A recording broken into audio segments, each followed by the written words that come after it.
So first, when I would walk into the room, I would perform hand hygiene and then provide my patient with privacy and comfort, and then I would continue on with my general assessment, and then I would go into my musculoskeletal assessment. So is it okay that I would be performing a musculoskeletal assessment on you today? Okay, and is it okay that I would be touching you? Yes. Alright, so the musculoskeletal assessment, I'm going to be assessing your joints. Do you have any specific pain in any of your joints that I should know about today? No. Alright. If my patient did have a specific joint pain, say in her elbow or her hip, I would first assess that before starting my full assessment. Alright, so first I'm going to start on the neck. And do you have any pain in your neck? No. Alright, can you tip your head to the right, to the left, back, and forward? Alright, perfect. And then look to the right, left, up, down. Okay, so my patient has full range of motion within her neck, and she responds well to me pushing on her neck. She can push back with enough strength, so that is good. And next I will be checking her spine, so could you please stand up for me? Okay, so first I will palpate her spine, checking for symmetry, checking for any pain. No. I'm also feeling for edema and if she has any moisture, which she doesn't, and the temperature, which is warm. So then can you bend over a little bit for me? Okay, so this is just, again, I'm checking and making sure that her spine is symmetrical. All right, and no pain? Nope. Okay, and then a few of the things I will have you do to make sure everything is in the correct range of motion is, can you lean forward and then stand up and then hyperextend. All right, perfect. You can sit back down. And next I will move on to the shoulders. So again, I'll palpate. No edema. Her shoulders are symmetrical. Any pain? No. Okay, now for the shoulders, I'm going to have you adduct and abduct, not adduct, and then adduct, and then put your hands out straight, chin into a supine, and then can you pull them towards you and away from you? And no pain with that? No. All right, perfect. Next, I will move on to the elbows. So again, I'm gonna palpate, checking for symmetry. Can you pull your elbows up? No pain? Nope. No edema? It's a good sign. And then with your elbows, I'm going to have you bring your elbows like this, and can you bring them up and down, and then can you touch your elbows together? Okay, and then so my patient has full range of motion within her shoulders and her elbows, and also with her back, so that's good. And then next, I will move on to your wrists.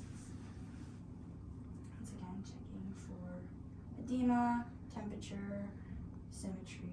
No pain? No. All right, and with your wrists, I'm going to have you put your hands out like this and extend, flex, and then hyperextend. No pain? Nope. Okay, and then can you rotate your wrists too?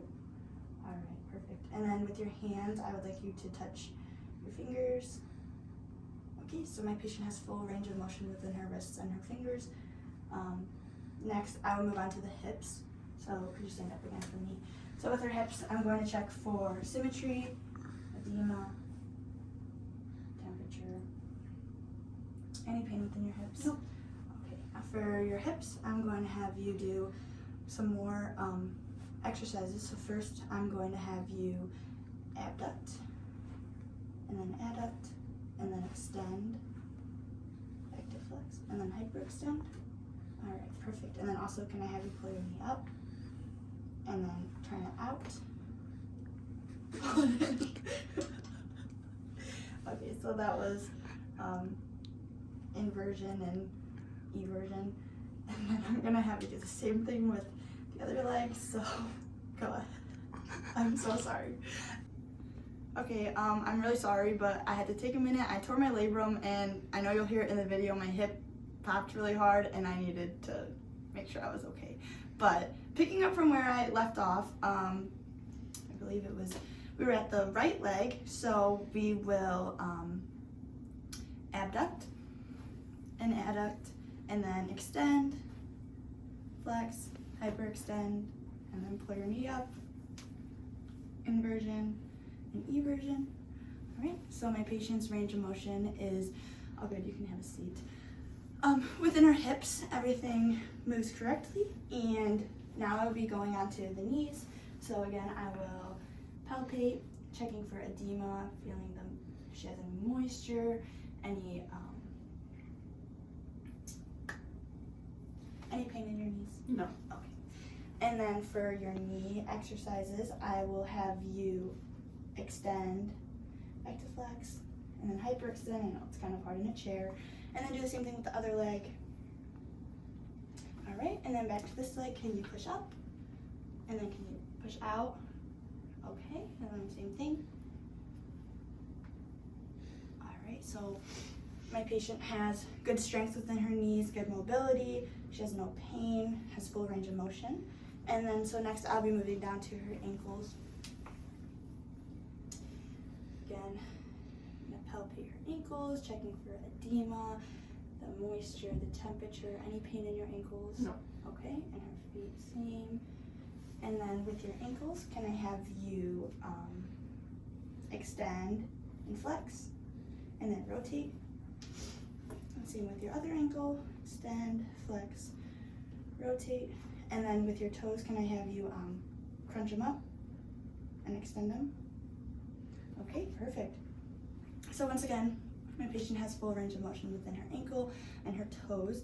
So the last couple tests I will perform, I'm going to start with the get up and go test. And so with the get up and go test, my patient, when I tell her to go, she will stand up, walk in a straight line, and then turn around and sit down. And I will time her when I'm doing it to make sure that she is in the correct time frame for her age group. So when I say go, sit back down and go.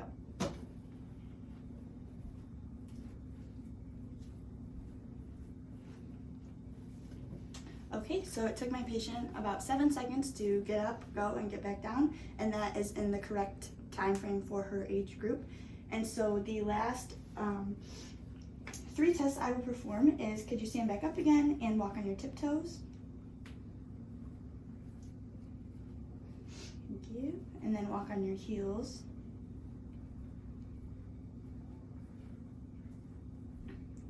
And then the last one is you're going to walk in a straight line by bringing one foot in front of the other.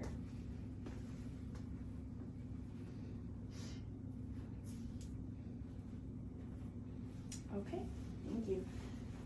So that concludes my musculoskeletal assessment. Did you have any more questions for me? No.